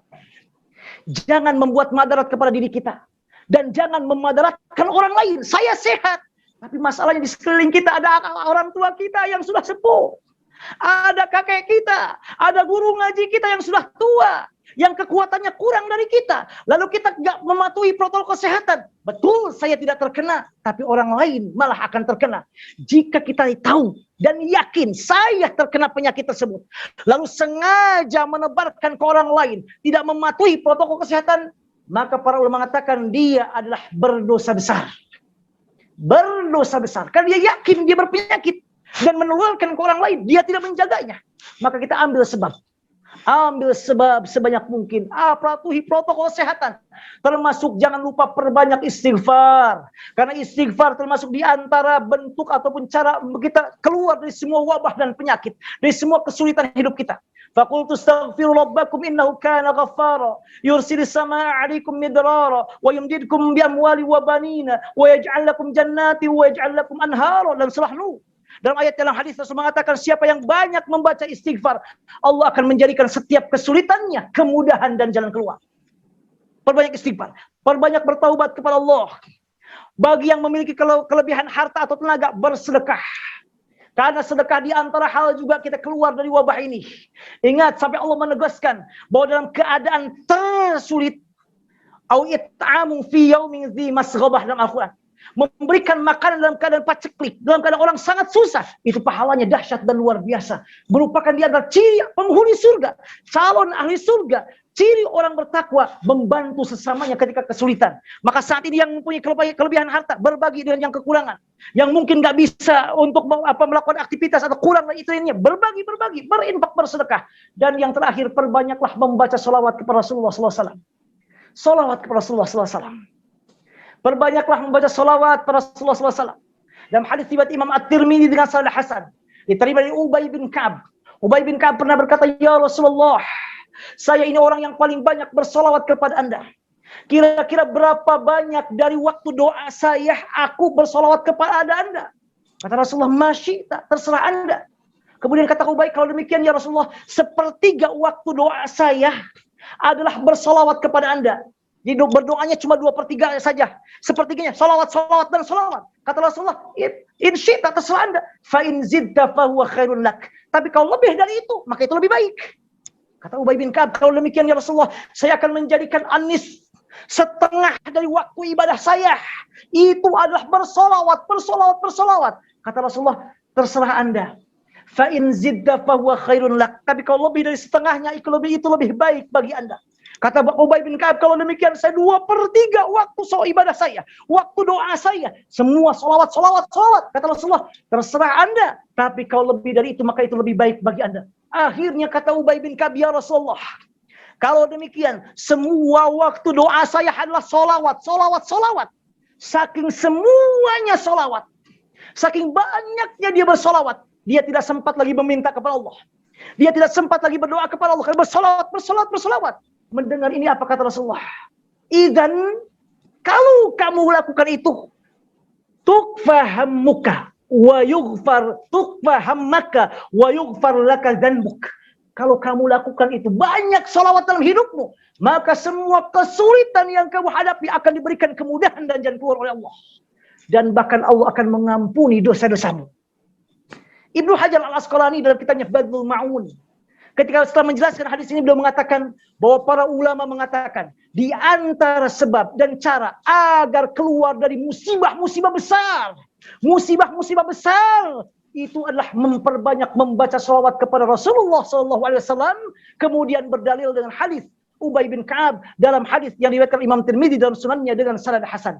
Demikian, wallahu a'lamu bissawab.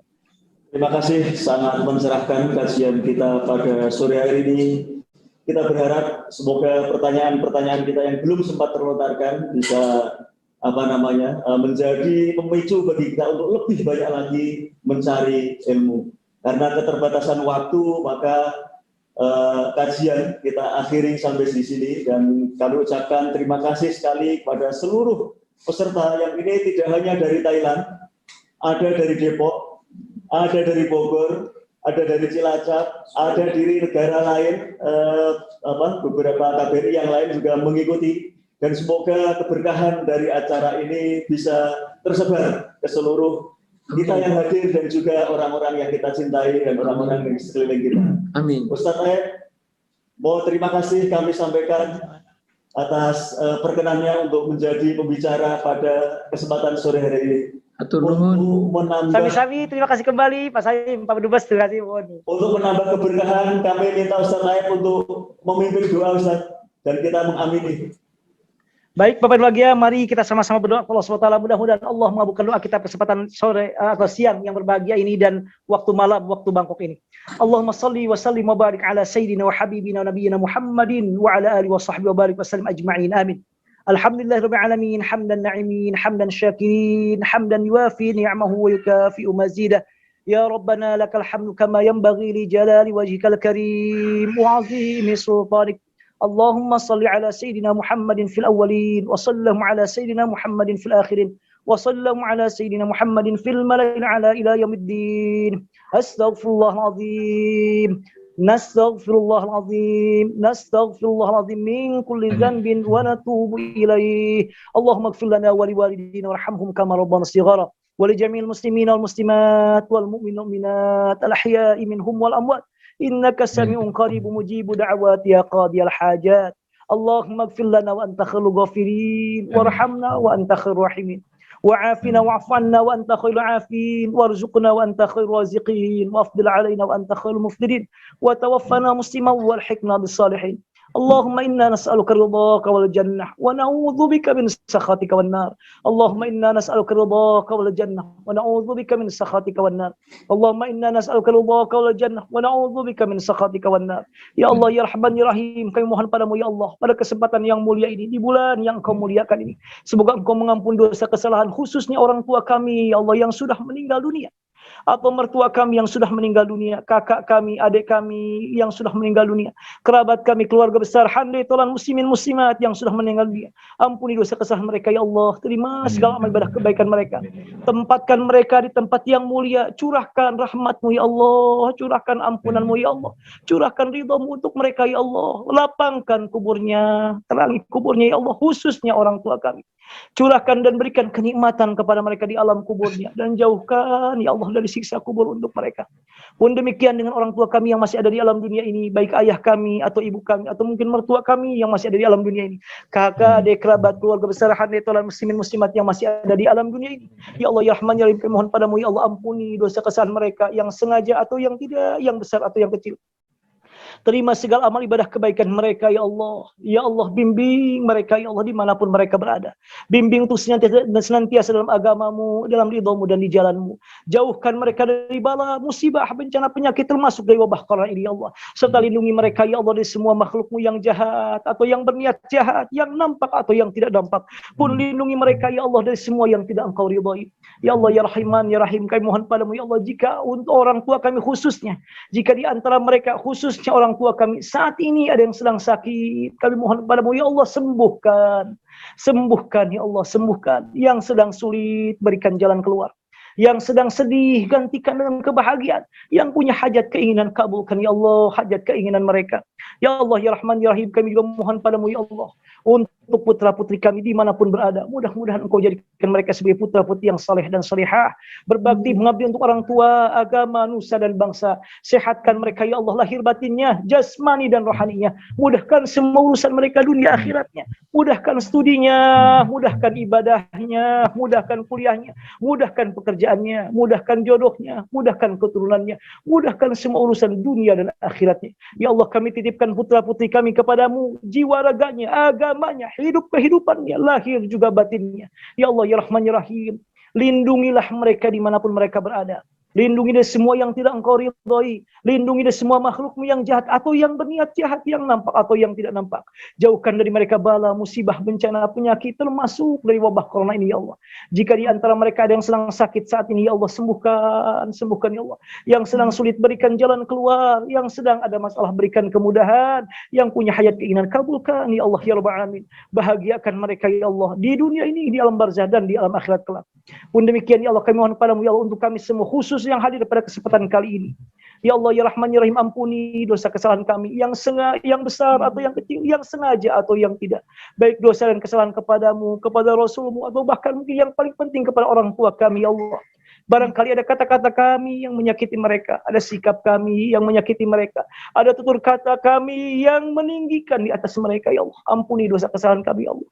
Terima segala amal ibadah kebaikan kami Allah. Ya Allah, ya Rahman, ya Rahim, mudah-mudahan engkau senantiasa memberikan kesehatan pada kami, lahir batin, jasmani dan rohani kami. Mudahkan ya Allah semua urusan kami, dunia akhirat kami. Bimbing kami dimanapun kami berada untuk senantiasa dalam agamamu, dalam ridhamu dan di jalanmu. Jauhkan kami dari bala, musibah, bencana, penyakit, termasuk wabah corona ini ya Allah. Serta lindungi kami ya Allah dari semua yang tidak engkau ridhai, dari semua makhlukmu yang jahat atau yang berniat jahat, yang nampak atau yang tidak nampak. Ya Allah, ya Rahman, ya Rahim, kami mohon padamu ya Allah, jika di antara kami saat ini, atau keluarga kami saat ini, atau sahabat dan teman kami saat ini, ada yang sedang sakit, sembuhkanlah ya Allah. Sembuhkanlah ya Allah. termasuk yang sedang ditimpa penyakit baik corona atau yang lainnya, baik dari saudara-saudara kami yang muslim atau yang non-muslim, dari semua makhluk-Mu ya Allah, sehatkan mereka ya Allah, sehatkan mereka ya Allah. Allahumma rabban nas muzhibal ba's ishfihim wa anta syafi la syafi illa ant syifaan la yughadiru saqama. Karena yang tidak dapat mengobati menyembuhkan kecuali Engkau ya Allah. Yang ditimpa corona siapapun dia ya Allah, baik muslim atau non-muslim, baik keluarga kami atau bukan, sembuhkanlah ya Allah, sembuhkan ya Allah. Pun demikian yang sedang susah saat ini, semoga Engkau memberikan jalan keluar. Yang sedang sulit, semoga Engkau memberikan kemudahan. Yang sedang sedih, semoga Engkau menggantikan kebahagiaan. Yang punya hajat keinginan, semoga Engkau mengabulkan hajat keinginan kami ya Allah ya Rabbal Alamin. Kami juga mohon padamu ya Allah, mudah-mudahan Engkau senantiasa memberikan kesabaran kepada kami, ketabahan, kekuatan, keistiqomahan, keikhlasan dan keridhaan dengan semua ketentuan-Mu ya Allah ya Rabbal Alamin. Bimbing kami ya Allah, bimbing kami ya Allah, bimbing kami ya Allah ya Rabbal Alamin. Pun demikian ya Allah, kami mohon kepadamu ya Allah, mudah-mudahan dan semoga wabah corona ini, baik yang di negara kami tercinta Indonesia, di Thailand, di Mesir atau di seluruh negara ini, di seluruh bumi ya Allah, segera Engkau angkat ya Allah. Semoga Engkau segera mengangkatnya ya Allah. Segera Engkau mengangkatnya ya Allah ya Rahman ya Rahim, karena tidak dapat mengangkatnya kecuali Engkau ya Allah ya Rabbal Alamin. Pun demikian ya Allah, mudah-mudahan Engkau senantiasa memberkahi hidup dan kehidupan seluruh warga Indonesia khususnya dimanapun berada. Pun demikian seluruh makhluk-Mu ya Karim ya Rabbal Alamin, sehingga mudah-mudahan kami lebih dekat dengan-Mu ya Allah, lebih dekat dengan-Mu ya Allah, lebih dekat dengan-Mu ya Allah ya Rabbal Alamin. Allahumma rabbana la tada'na fi hadzal maqami dhanban illa ghafartah, wala maridan illa syafaitah, wala mayyitan illa rahimtah, wala hamman illa farajtah, ولا طالب علم إلا وفقته، ولا حاجة من حوائج الدنيا والآخرة إلا قضيتها ويسرتها يا رب العالمين. بسم الله الذي لا يضر مع اسمه شيء في الأرض ولا في السماء وهو السميع العليم. بسم الله الذي لا يضر مع اسمه شيء في الأرض ولا في السماء وهو السميع العليم.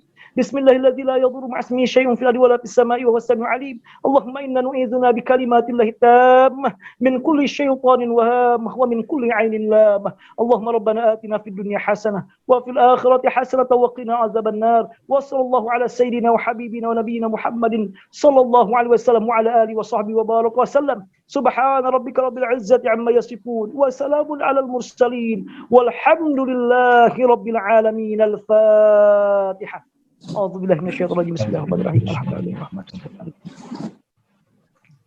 إن الصراط المستقيم صراط الله. آمين آمين.